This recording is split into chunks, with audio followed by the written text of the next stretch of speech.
So guys, अगर मैं आपसे पूछूं कि सबसे पहले वायुयान का आविष्कार किसने किया, यानी जिसे हम आज के ज़माने में एयरप्लेन कहते हैं, उसका आविष्कार किसने किया, तो मुझे पता है ज़्यादातर लोग यही कहेंगे कि इसका आविष्कार तो हमें पता है किसने किया।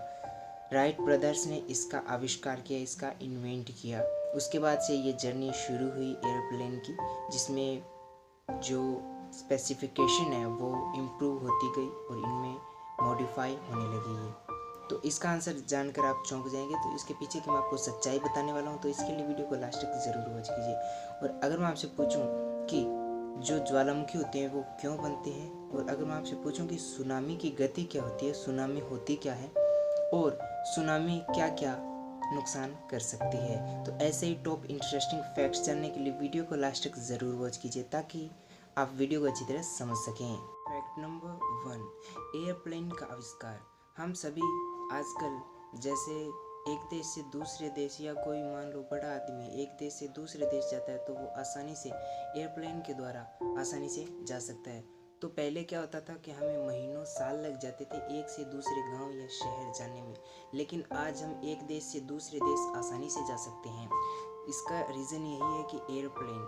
तो ऐसे ही जो मॉडिफाई हो रहे हैं एरोप्लेन, तो मैं आपको बताना चाहता हूँ कि आप सभी के मन में ये बात बैठी हुई है कि राइट ब्रदर्स ने सबसे पहले एयरप्लेन का आविष्कार किया। ज़्यादातर लोगों की यही सोच है कि सबसे पहले जो एयरप्लेन का आविष्कार है वो राइट ब्रदर्स ने किया, लेकिन मैं आपको बता दूं, एयरप्लेन का आविष्कार का मतलब है जहाँ से जर्नी शुरू हुई उसकी बात बता रहा हूँ मैं। तो एयरप्लेन का आविष्कार सबसे पहले भारत के एक व्यक्ति थे जिनका नाम था शिवकर बापूजी तलपड़े।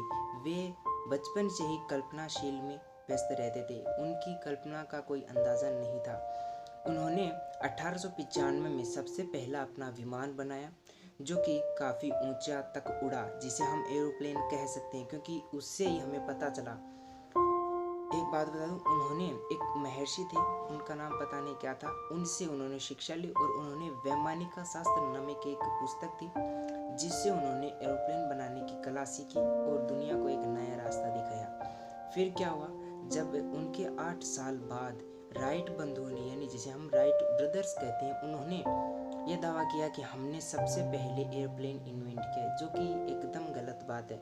आप गूगल में सर्च करके देख सकते हैं। अगर आप गूगल में ये सर्च करेंगे कि सबसे पहले एयरप्लेन का आविष्कार किसने किया, तो आपको वही बताएगा कि राइट बंधुओं ने, यानी राइट ब्रदर्स ने। लेकिन आप अगर ये सर्च करेंगे कि जो शिवकर बापूजी तलपड़े, उनके बारे में आप सर्च करके देखिए, आपको पूरी डिटेल मिल सकती है। सो गाइस, फैक्ट नंबर 2, आपने कभी ना कभी गूगल पे कुछ ना कुछ सर्च किया होगा जैसे आपको कोई ज़रूरत पड़ती है तो आपने ये भी सोचा होगा कि गूगल के जो CEO हैं वो कौन है। तो मैं आपको बता दूं कि गूगल के जो CEO हैं वो भारत के एक नागरिक है, यानी व्यक्ति है, जो कि हमारे लिए काफ़ी गर्व की बात है। तो मैं आपको बता दूं, इनका जो पूरा नाम है वो है पिचाई सुंदरराजन, ये इनका नाम है, और ये शॉर्टकट नेम से भी जाने जाते हैं, सुंदर पिचाई। फैक्ट नंबर 3, क्या आपको पता है कि जो ज्वालामुखी होते हैं, यानी जो कहीं पहाड़ों पे या किसी समतल भूमि पे जहाँ से वो फूटकर, यानी धरती को फोड़कर वहाँ से लावा निकाल देते हैं, उनका निर्माण कैसे होता है। तो मैं आपको बता दूं कि जो ज्वालामुखी होते हैं उनका निर्माण कैसे होता है, उनके 3-4 पॉइंट्स हैं, इससे उनका निर्माण हो सकता है और वहाँ से लावा निकल सकता है। तो मैं आपको बता दूं, पॉइंट नंबर 1, जो भूगर्भ है उसमें असंतुलन पैदा होना, यानी भूगर्भ में संतुलन न रहना, ठीक है। फिर फैक्ट नंबर 2 ये है कि वहाँ पर दाब में वृद्धि या कमी आना। फिर नंबर 3 कि वहाँ पर जो गैसें हैं उनका संतुलन बिगड़ना, ये भी कारण हो सकता है। और नंबर 4, वहाँ पर गर्मी ज़्यादा होना, इसके कारण भी वहाँ पर हो सकता है। तो गाइस, फैक्ट नंबर 4, आप ज़्यादातर यूट्यूब पे अपना समय लेते ही हो, यानी यूट्यूब आप चलाते हो, यूजुअली चलाते ही हैं।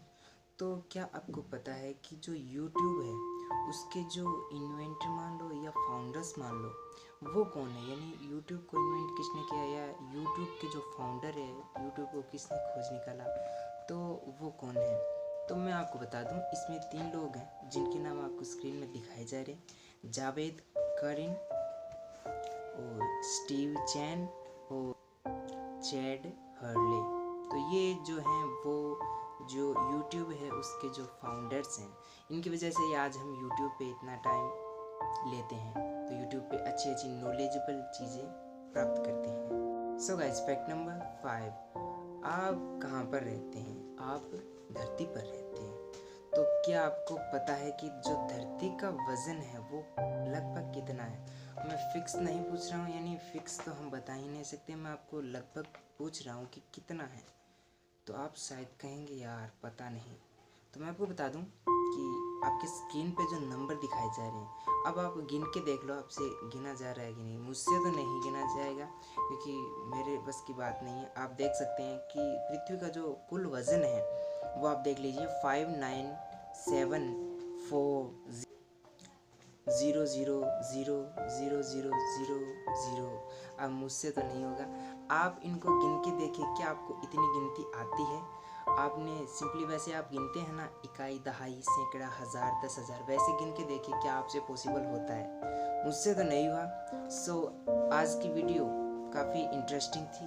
अगर आपको अच्छी लगे तो लाइक करना, शेयर करना और इस वीडियो को अपने दोस्तों के साथ शेयर जरूर करना।